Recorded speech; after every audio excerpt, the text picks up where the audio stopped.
Hi, this is Dr. Nick. I'm the incrementalist here with incremental insights for a better business, better health. And I'm Fred Goldstein with Accountable Health, here helping companies and universities, et cetera, reopen and operate during the upcoming and the current COVID pandemic, I should say. So, Fred, you've been looking at quarantining procedures. The challenge of bringing somebody that may or may not be infected. We sometimes just don't know. And what the approach can be for individuals and, potentially for businesses. So tell us a little bit about your deep dive there.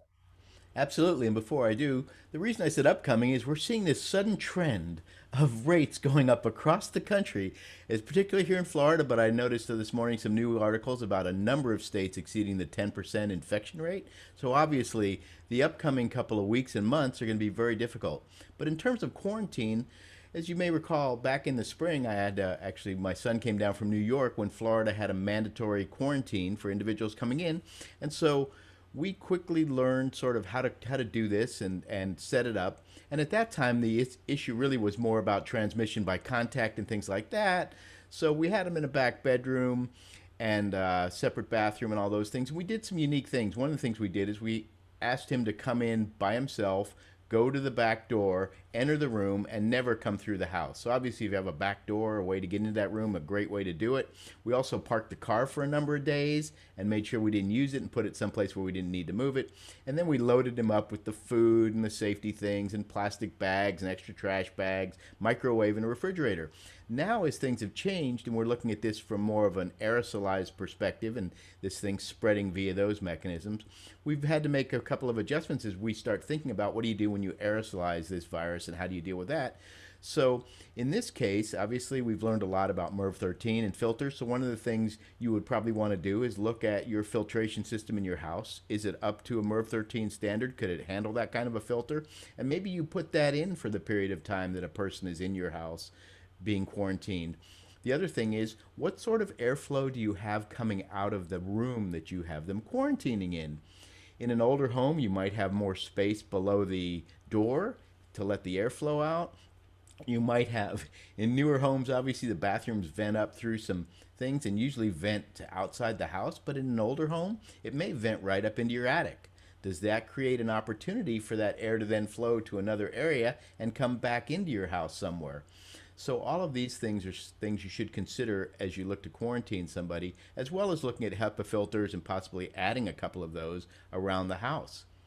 So it sounds like, from a home perspective, you've got to go tracing your ductwork if you have ductwork to understand the airflow. It's interesting, in the UK where, I spent a fair amount of time, we have very little forced air. So there's not the same concerns around that, but we do have bathroom extractors. Mostly they extract out to the external site. But if you don't know what's happening, then you're essentially putting yourself at risk. And the other thing I've noticed is this, under the door, and that's part of the circulation with this forced air. And you've got air coming in, and typically there's one central place where the air is pulled back in to be recirculated, may or may not include external. And that's in the home.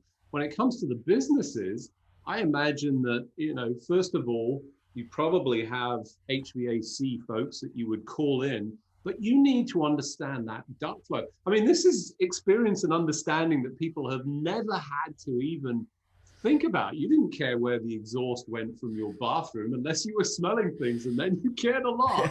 And by the way, if you can smell things, it's bad news for your organization. So use that. They talk about this, from the smoke standpoint. If you can smell the smoke from another room, you've got air circulation problems. Same with the virus. And I think, drilling down into the detail is the critical piece of this. And one of the things that I hear repeatedly that I find just a little bit superficial is, oh no, we've got this. We followed the XY guidelines. And it turns out it's never as simple as that. And I think you've had that experience in your own sort of personal protection. Absolutely. A classic example of that, I just got my hair cut again Friday. out there to a place that I felt was much safer. I did notice in there that one of the individuals was pulling the mask down a little bit as they were walking around and then put it back up. But more importantly, this was an individual who really understood what they were doing. It was actually listed on one of the websites as a safe place to get your hair cut. And so I've started going there. And I noticed when I was getting my hair shampooed, I looked up. Well, the ceiling vent for the air system was closed.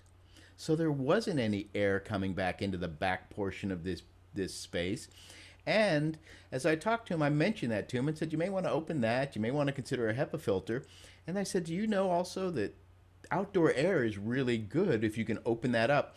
And I mentioned to him, maybe you open the front door. And he immediately turned to the intern who was just training with him and said, hey, why don't you open that front door? It's a nice day outside. And obviously that's going to reduce risk. Here was somebody who thought they really understood it and was trying their best. But given their unique situation, they need a little outside help to better understand how to solve that. And that's obviously what we're here to do for individuals and companies. So Nick, another area that's really been fascinating in this whole airflow issue is this idea of inhaled deposited dose.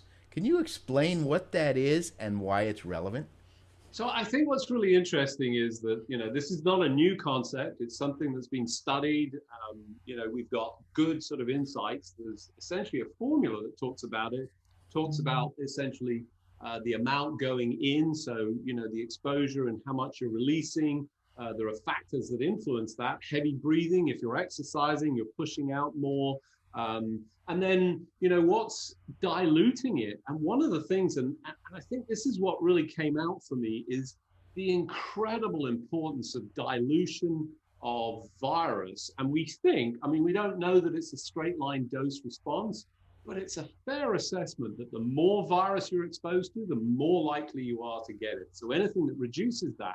And what's one of the critical elements in there, and there are, multiple factors in this, but it's the external air, as you pointed out. The more fresh air we can bring in to dilute this, the better. And that's also a time issue, because if you leave a classroom and you've had somebody in there and there's no circulation of air or no time for circulation, you're essentially limiting the capacity of that fresh air to dilute, reduce the infective dose that's appearing, and it essentially puts people at greater risk. So I think we're going to change the way that we think about spaces. We're going to change the way our thinking of, businesses, gyms, bars, all of these things. And we're going to have to think about it. We even saw it with the update in the guidelines. It's now no longer 15 minutes as a block, but 15 minutes of cumulative time. We're seeing more and more shift towards this.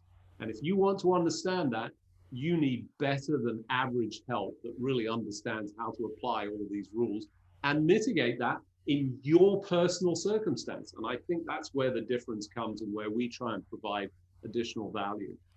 Absolutely. It's a really fascinating thing as we discuss more about this and airflow and the amount of virus in the air and how it's getting to you and whether it gets into your lungs and what size. It's really fascinating stuff. I've loved to look at this and learn more as we go forward. But each situation, as you pointed out, is unique. Each space is unique. The people flowing through that space are unique. How you need to keep it safe is unique. And that's things that, again, we can bring help to companies that are looking to solve those problems and reduce their risk. So once again, Nick, a fantastic week. I've thoroughly enjoyed learning about inhaled deposited doses, and a little discussion on quarantine is always interesting. Hopefully folks out there do not have to quarantine, folks, and can keep themselves safe. So thanks again for listening. I'm Fred Goldstein with Accountable Health. And I'm Dr. Nick, the incrementalist, here with incremental insights for better business, better health.